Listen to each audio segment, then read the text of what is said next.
There has been a renewed wave of Islamophobia in the United States.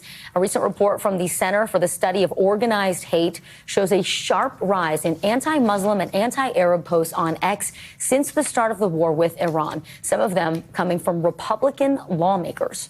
Just last week, for example, Florida Congressman Randy Fine wrote, quote, "We need more Islamophobia, not less." And then there was Alabama Senator Tommy Tuberville sharing these side-by-side images of Zohran Mamdani, the first Muslim mayor of New York City, and a photo of 9/11, saying, quote, "The enemy is inside the gates." President Donald Trump also blamed a recent string of violent attacks in the U.S. on the, quote, genetics of the suspects. They're sick people, and a lot of them were let in here. They shouldn't have been let in. Others are just bad. They go bad. Something wrong. There's something wrong there. So the genetics are not exactly, they're not exactly your genetic. NBC News Capitol Hill correspondent Melanie Zanona is following this for us. Melanie, first off, these posts are hard to read. These quotations are hard to hear. They're also causing tensions to flare inside Congress. I mean, back in 2019, then Minority Leader Kevin McCarthy actually removed Iowa Representative Steve King from all committees after he questioned why white supremacy was even considered offensive. So now, fast forward to today, how are Republican leaders responding to these posts? It is a very different response than what we saw in response to Steve King. Very few, if any, Republicans are condemning these remarks from their colleagues. Some of those statements that you read were blatantly Islamophobic. And in fact, the Republican leadership is largely just brushing aside these comments. Last week at their House retreat in Florida, Speaker Mike Johnson was asked about these members. He said these are words that he wouldn't have personally used, but he did not specifically condemn the remarks. Just take a listen.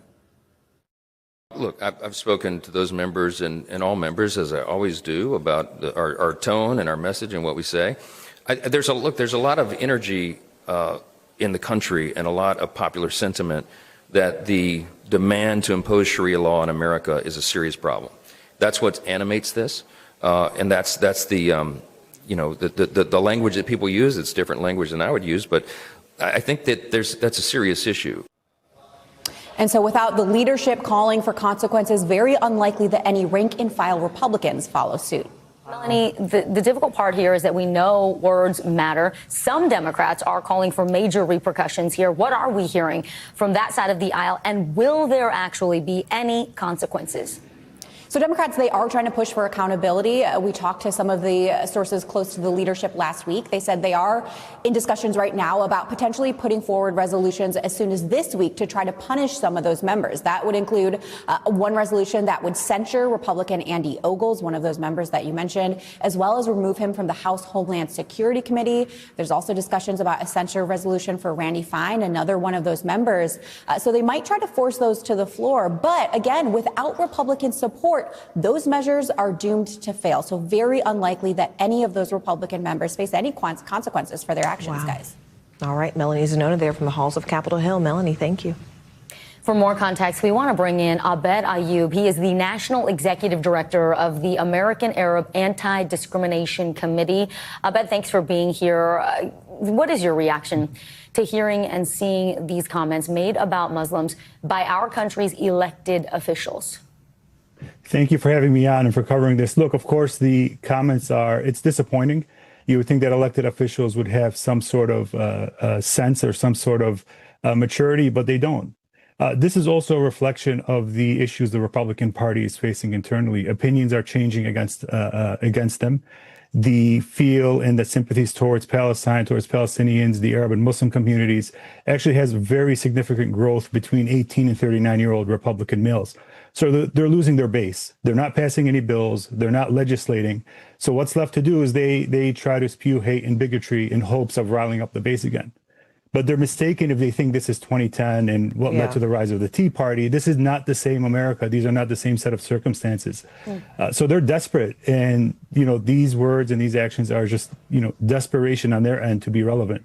You said this is not the same America. And I love that you said that. I want to pick up there because I think about just the historical context where, you're saying they may lose this base, but sometimes this rallies up a different base, right? We saw things historically with the Southern strategy. We saw this with rhetoric against Black Americans. Americans and immigrants in general. But when it comes specifically to Muslim Americans, how do you think in this new America, as you describe, what is happening and the backlash compares to past recent incidents when you think about the Fort Hood shooting in 2009 or even further back to 9/11? Look, the feel and the fear of backlash is real. That we live with that, and we've lived with that every day since 9/11. But what we're also living with now, and when I say a different America, is we have a lot more people who are more understanding of who Arabs are, of who Muslims are. I think the community's done a great job of putting itself out there, of speaking, of engaging, and doing our part. And I think when you take a step back and you look at all the polls, everything elected officials are looking at, you realize our community is no different than any other. In fact, we are, some say that we are more of an America first community than others, where we care about our jobs, our economy, our schools. And we are a large voting bloc, one that's, very active this midterm. And they see that. The Randy Fines of the country and the other elected officials, they're in danger of losing their positions. And this is their last grasp at trying to be relevant before they lose in November. Abed, tell us more about the work that your organization does to combat anti-Muslim and Arab hate and your message to Muslims in America right now. Thank you. Look, so our organization is the largest Arab American civil rights group, and we work with, Arabs of all backgrounds, Muslim, Christian, and anybody really impacted by hate. In fact, some of our clients are, Jewish students who have faced anti-Semitism at their schools. So we protect everyone against hate and bigotry. Our approach is to engage, it's to defend, and it's to promote our community in the right way. And we engage with lawmakers on both sides of the aisle. So, they are learning who we are and engaging with us, and we're growing as a community.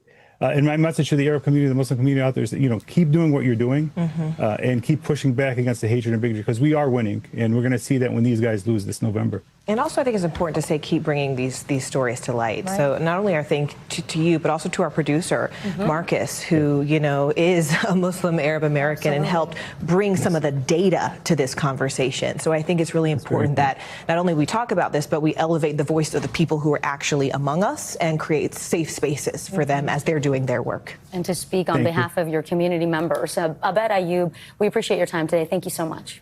I appreciate it. Thank you.